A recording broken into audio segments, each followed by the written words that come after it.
There's a new battlefield emerging in the Ukraine war after reports emerged on Russia's new electronic warfare. Ukraine claims to have struck down this tactical military target in Russia's Krasnodar region, which reportedly made many of the high-tech weapon systems provided by the US futile due to its jamming capabilities. Now, Ukraine claims that its drone strikes targeted the long-range early warning radar system in Russia's southern city of Armavir.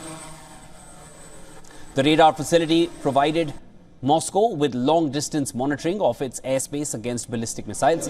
According to a report, Russia has 10 more systems of this type operating on different frequencies in different parts of the country.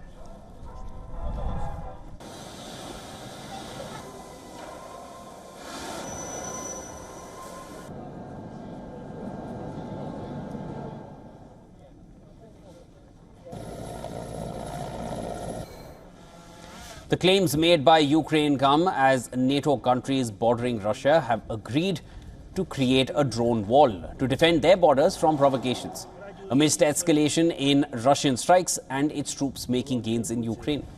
Now, according to reports, the 6 countries that will set up this drone wall and join the initiative to protect their borders are the 3 Baltic states, Lithuania, Latvia and Estonia, and as well as Poland, Finland and Norway.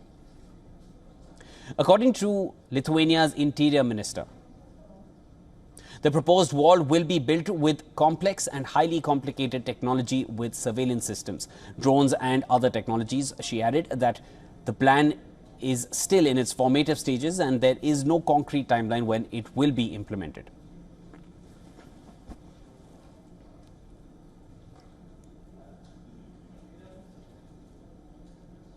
For more on this, we were earlier joined by Glenn Deason, who is a professor of international relations at the University of Southeastern Norway.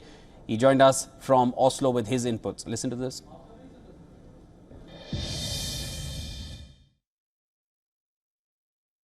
Huge escalation, and this has always been the path we're going towards, because the Ukrainian army, as we now see over the past few weeks, has begun its slow collapse. And the dilemma for NATO is obviously, does it escalate or start negotiations? And this is truly an amazing escalation, because this strike against Russia's Armavir radar station.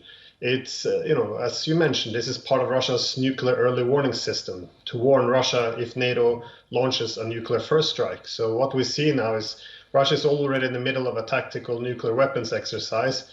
And it's not unreasonable to expect that Russia will now place its nuclear armed forces on high alert.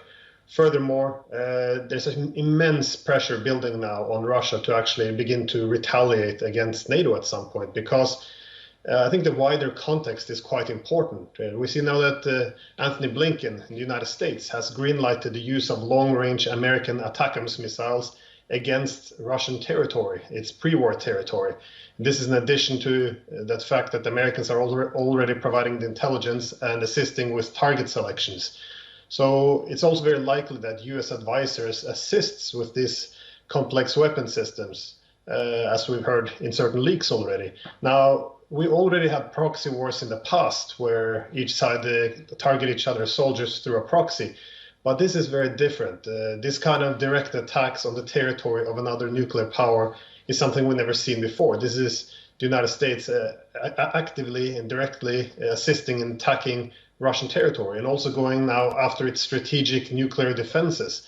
So I think furthermore, we have to see that the NATO Secretary General, Jens Stoltenberg, he also calls now for using NATO long-range weapons to strike inside Russian territory. This is as close as one can get to declaring war, in my opinion, so without actually stating it. So this is extremely, extremely dangerous.